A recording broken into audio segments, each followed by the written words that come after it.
In a symposium on Tuesday, April 26, 2011, former top U.S. government officials called for urgent U.S. government and United Nations action to protect 3,400 residents in Camp Ashraf. Among the speakers at the symposium were Andrew Card, White House Chief of Staff 2001 to 2006, Howard Dean, former DNC Chairman, Mayor Rudy Giuliani, Tom Ridge, Homeland Security Secretary 2003 to 2005, Philip Zelikow, Senior Counselor to the State Department 2005 to 2007, Michael Sheehan, State Department Coordinator for Counterterrorism 1998 to 2000, and Colonel Gary Morsh, Medical Doctor, U.S. Army Reserves and President of Heart to Heart International. Ambassador Rees, chairing the symposium, noted that the bipartisan panel agreed that the Iraqi regime has betrayed its promises to the U.S. military and can't be trusted. We agree that the U.S. government is betraying its solemn promise to the residents of Camp Ashraf, betraying our own national security interests to promote regime change in Iran, and our own values of democracy, freedom, and human rights.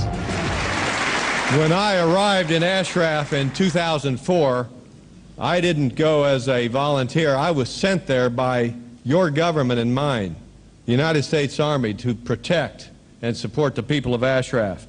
And when I arrived in Baghdad as a soldier, no one knew much about Ashraf. I had never heard of it. It was all news to me.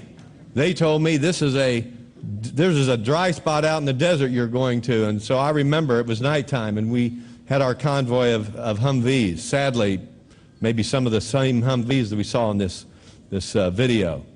We made our way to this dry desert spot, and within 20 or 30 miles, I noticed a bright glow in the night. And I asked the people that I was riding with, what are all those lights? They said, oh, that's Ashraf. It was a great shining city. It certainly was no dry spot in the desert, but rather it was an oasis, a beautiful city with boulevards and trees and stadiums and soccer fields and stages for performing arts and music and universities and schools and mosques and hospitals, 2 hospitals, a women's hospital, a men's hospital. It was a great city. And I told my soldiers that I served with, you are in the most beautiful place in Iraq. You're also in the safest place in Iraq because we are here doing our job protecting the people of Ashraf. Well, I left at the end of my time there. I was there during what I call the Great Investigation. I don't know what anybody else calls it, but it was when members of the State Department, the Justice Department, the FBI, the CIA, they call them, I learned all kinds of new terms over there, OGA. You all know what OGA means, other government agencies. That means everybody else except me. They were there by the hundreds. I was in charge of the health care of the people of Ashraf and of our soldiers as well. And I remember those many months of that intense investigation. I spent many hours with the Americans, the OGAs, but I also spent many hours every day with the people of Ashraf. And I remember at the end of the investigation, there was such great frustration on the part of the investigators because they could not find one person that they could grab and take back and charge as a terrorist.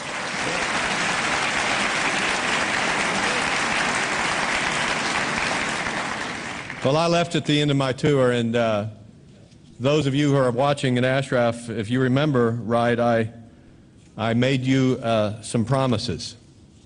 I left Ashraf, and I remember, here I am a colonel, highest ranking person in that entire FOB, now they call it a forward operating base.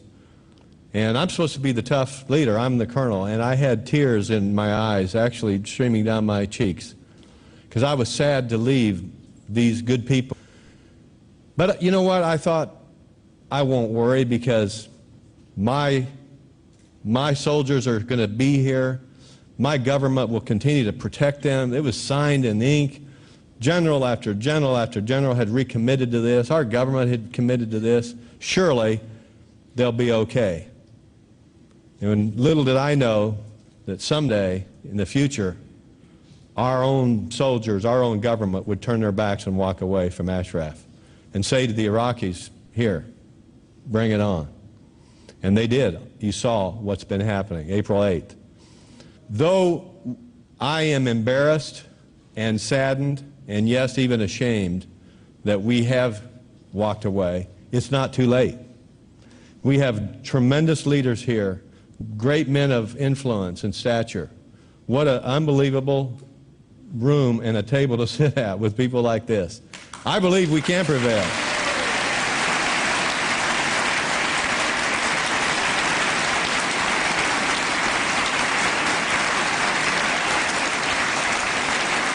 So it's not too late.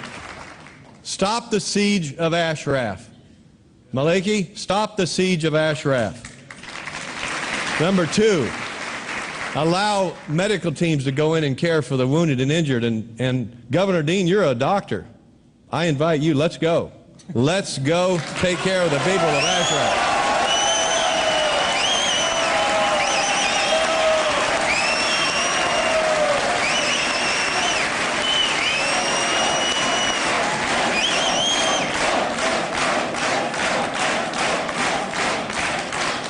Number three, protect Ashraf. I asked for the United Nations to set up a permanent presence there, UNAMI to set up a permanent presence to protect the people of Ashraf, and for the United States military to send a force back to do what they have said they were supposed to be doing all along, and which I did. That's number three. Number four, guess what? This is a simple one. Number 1, 2, and 3 takes us somebody doing something. Number 4, it takes one decision maker. Delist the MEK.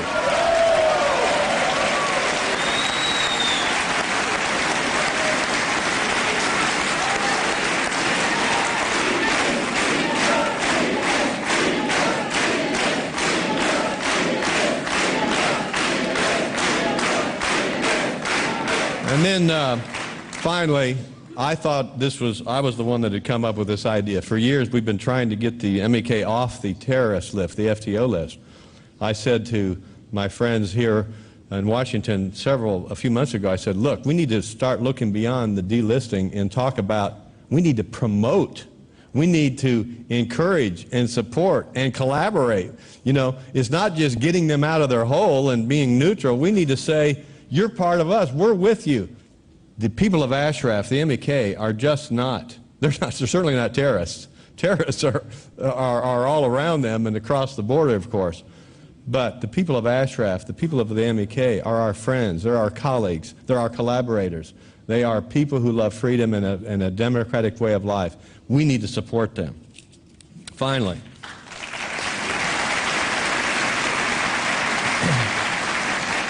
now, for the past few hours, we've had the privilege of hearing from an extraordinary collection of distinguished American public servants.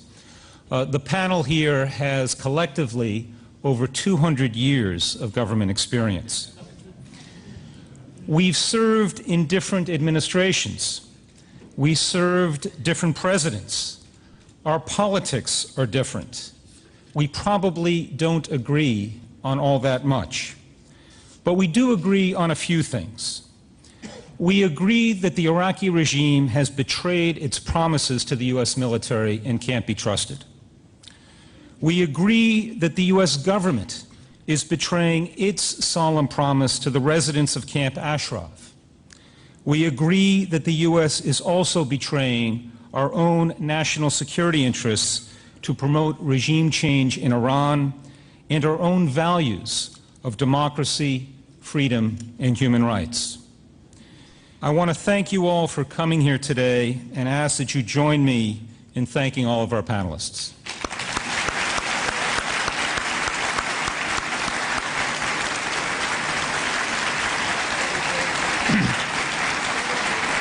Finally, I'd like to invite all the members of the panel to join me in paying respects at the memorial to the heroes and heroines of Camp Ashraf to the left of the podium.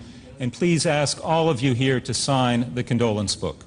Thank you all very much.